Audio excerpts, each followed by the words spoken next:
Hello, I'm Olena Gryniuk, and today we are recording our next episode of SME Banking Conversations in Cluj-Napoca, the main city of Transylvania region.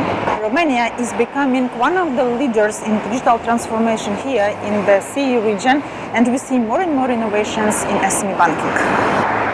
I'm heading to the head office of Banca Transilvania, the biggest bank in Romania by assets and by the number of SME customers.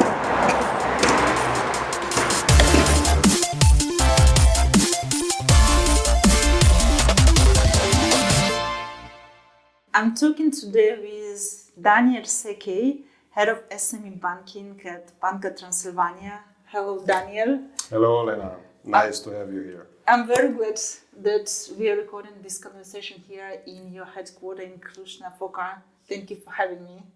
Thank you for considering us. Yes, I'm in your t-shirt. I don't know if we can, take it closer, but it says that I don't need Face ID to transfer good vibes. So let's talk today about transferring good vibes and good services to SMEs. Right. So, Banca Transilvania, the biggest bank in Romania in all the segments and particularly in SMEs. So you serve over 300,000 customers, so making around 80% of SMEs here in Romania. I think this is, a dream and target for all the banks. Mm-hmm. What are your success factors? How you succeeded to have this biggest part of SMEs and making your bank as a bank of the first choice for SMEs, I guess? Thank you very much for the appreciative words. I just want to say that actually there is a debate about how many SMEs are in Romania. Okay. So we could say, let's say, one in every two companies works with Banca Transilvania, and that is a big thing. And considering SMEs according to the European Union definition, then we would say that we would have approximately 400,000 SME clients. Okay. Now, the success factors, I will surely forget to mention some of them, but let's say the first success factor, the most important one, was that we had focus since the start. So we didn't get here by accident. It was planned. We saw this opportunity of filling this space that everyone filled with either corporate banking products or with retail strategy, let's say. And we said, this segment needs a dedicated approach, a specific approach. And we acted. We made a plan, we followed it thoroughly. So the first thing was the focus. Let's say the second thing was a completely distinct business line that was right under the deputy CEO. So it got the needed attention. And then it was, because as you know, in most of the banks, the SME is under retail, either retail or corporate. So what is the risk of having this kind of approach that other banks have? Retail is huge. And if retail is huge, micro will not get the same attention. If you put it under corporate, then corporate is also huge. More limited number of clients, but they have large exposure. So, but what happens if you put it under corporate is that the corporate products will be just transferred on the SME side. So this is not good either. You should have a completely dedicated approach because these guys are not corporate, are not retail. They are in between and they need something special. The second most important thing was dedicated team. I mean, what you do in the head office, you should also do in the network, in the branches. And we reached now approximately 400 dedicated colleagues that are working with us on the SME side. Actually, everyone is dealing with SME clients. But 400 are let's say, our experts. And they are divided between RMs, analysts, and of course the managers of the SME activity in a branch. Then I would say, because we have done a lot of research over the years regarding the SMEs, and we found out that the smaller the company is, the more important is the proximity. So we were extremely lucky that the bank developed, the network developed, and we reached in several years to 500 units. So the proximity is important for SMEs. And then, of course, we adopted a plan, a continuous plan for launching new products every 3 months at first, and then we slowed down a little bit because we wanted to accumulate the correct number of products. They were mainly loan products, of course, but not exclusively. We also launched some interesting initiatives like a club for Romanian entrepreneurs that exists also today. It was also, we launched a dedicated current account package and things like this. So it wasn't only loans, but loans were the core. The core, yeah. The core of everything. And then basically everything we've done followed this kind of approach of being close and coming with dedicated products. Because there was another business line launched in 2007, if I recall it right. It was the medical division. But the medical division was having as an objective the same kind of small entrepreneurs, not really large hospitals and things like this. It was about the doctor and his, And then we had, the next one was the agricultural division. The same approach. I mean, we were trying to serve the Romanian agriculture that was made up of several, very few big companies, and then a lot of small entrepreneurs.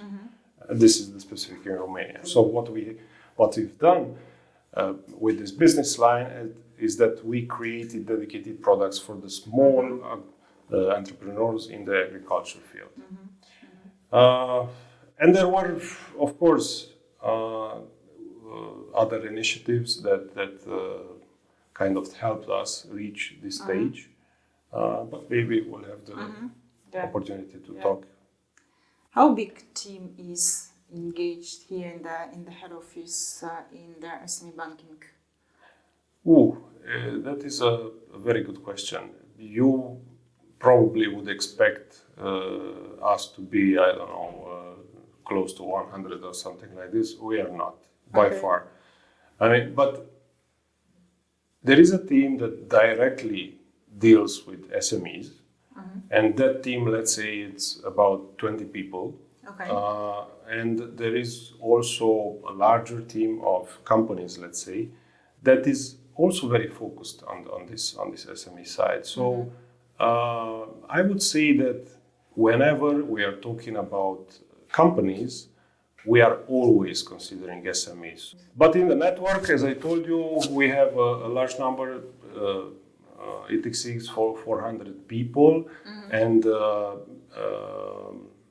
there are also the agency managers, our smaller units, that are dealing with half of their time is dedicated to dealing with their micro clients portfolio. So we have to consider also them, additional 450 people approximately that are helping us. Great. What is your path to SME banking and to Banca Transilvania? First of all, let me say that I wasn't dreaming of becoming a banker. So when I was in college, I never thought that I would work here. I would wear a suit and shirt and formal shoes and things like this. But anyway, the pandemic changed a little bit the way we dress up, so it's okay now. How did I get to work with SME? It was actually I was working in a corporate department. I was kind of a regional sales manager for the corporate side of our business, and Banca Transilvania. In Banca Transilvania, yes. And then someday the deputy CEO came to me and said, Daniel, I have an interesting proposal for you. It will be interesting. We either make it or break it. If we succeed, it will be the biggest success you've ever seen. If we fail, we will have to leave. And I said, Amen. And this is how it all started, actually. Okay. And I'm happy to do this, to have done this so far, because it was a very, very interesting journey, a beautiful journey, actually, not interesting. It was a beautiful journey.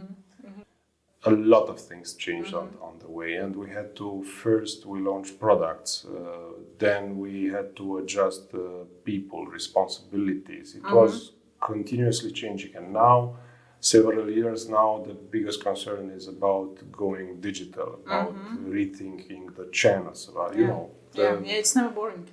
The usual words, I mean, like omni-channel, insights and everything. Is everybody uses Digital this kind of. transformation, Yes. Let's talk about digital. Let's talk about digital. This is visible, and I think everybody in the region noticed that you've been launching recently a lot of digital tools for micros and for SMEs. So you launched online lending, you launched online onboarding and online account opening. You launched online application, loan application. You have also e-sign, like a digital signature, right, for the agreements for SMEs. So, what is the feedback here on the Romanian market on these tools?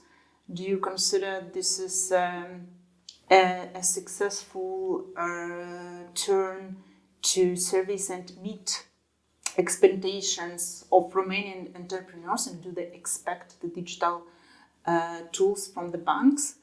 And second, what was your challenges? We had a lot of challenges. we still do. I'm proud of what we have done so far. We can do a lot better, and we have to do a lot better.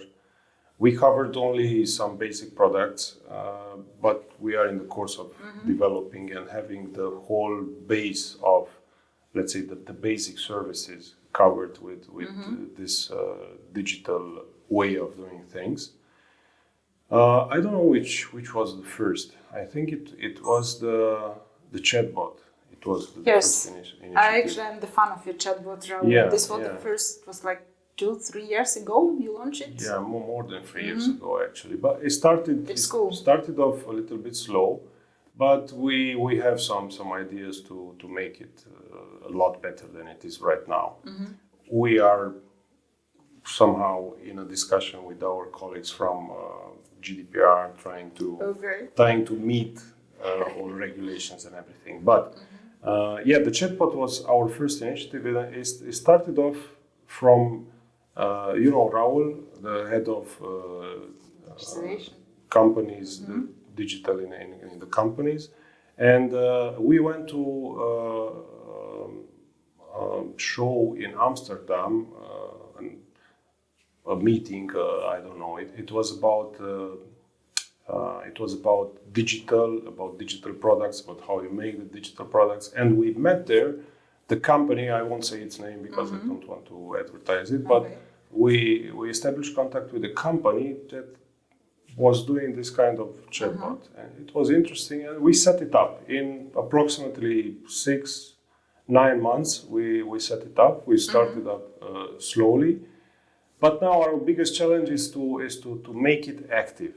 This is what I would like for our chatbot. I mean, if you have it on your WhatsApp, this chatbot, I would like it to give you some data. It shouldn't be only reactive, it should be proactive. And this is why we're having the discussion with our colleagues from GDPR. How much can you tell them? How much can you advertise and things like this?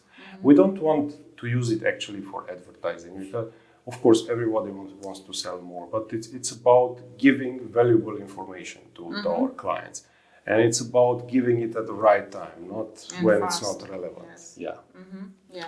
So this was one of the initiatives, and then of course we had to have the base for everything, current account opening. We had to have it, and it works. We still have improvements to do there, but it works.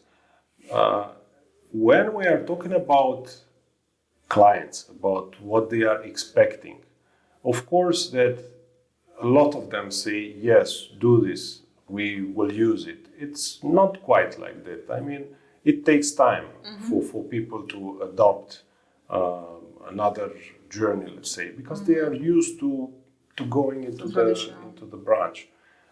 Maybe, I don't know, in some other countries, developed countries in the Western Europe, maybe there are fewer banks that used to be. So they and maybe some of them completely prohibited the current account opening in the branch. So they have no other option than opening online. In Romania, it's not like that. You cannot just close it and say, okay, guys, starting from today, you can only open a current account online. So it takes time. It takes a little bit of time.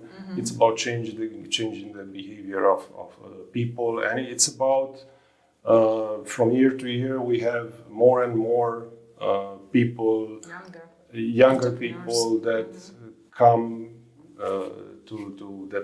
get to be entrepreneurs, and those will use this kind of product. So we expect a gradual adoption, and we will reach a significant part of the market. There's no question about this.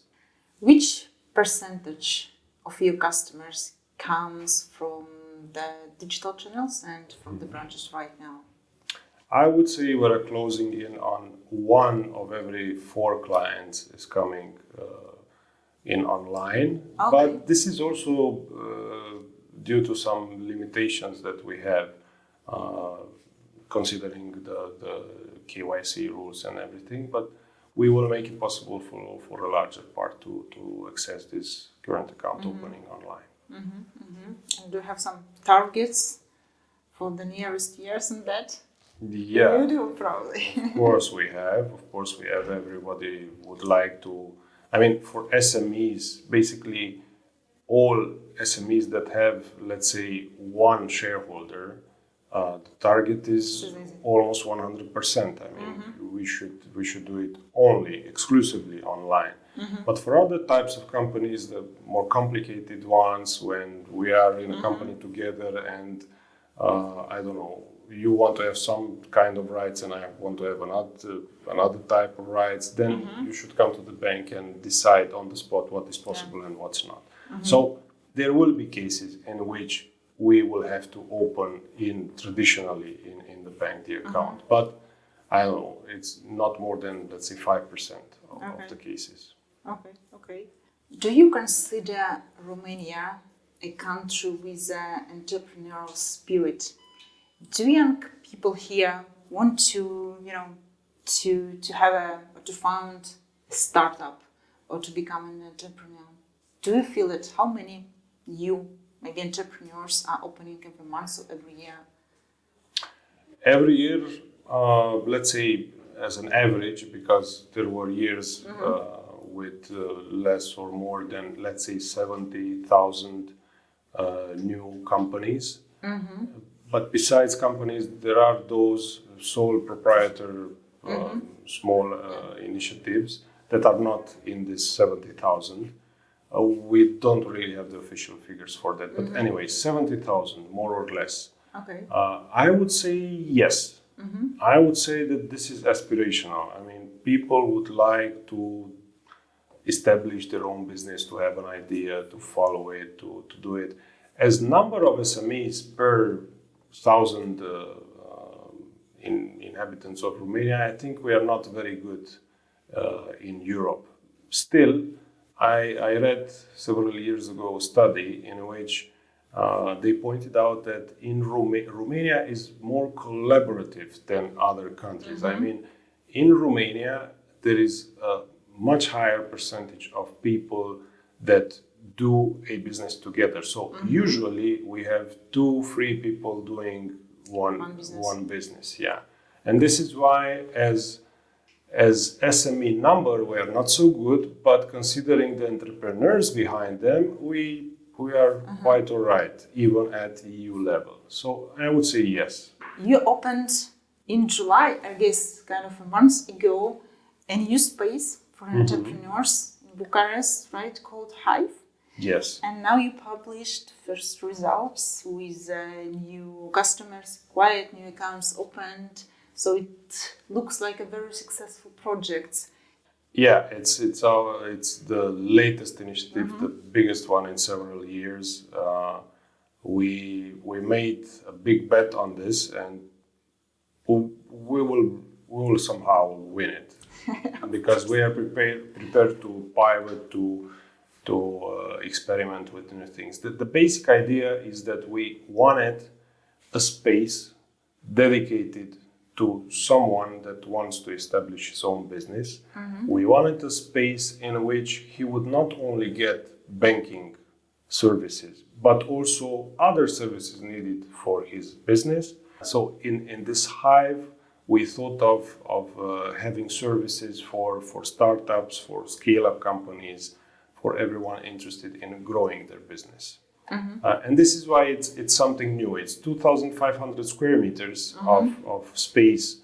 We also have meeting spaces. We can organize events there. We can do a lot of things. But what is different from any other initiative is that we actually have these collaborators, these partners inside, and they will on the spot solve the needs of the client. So this should make the difference actually, and it will.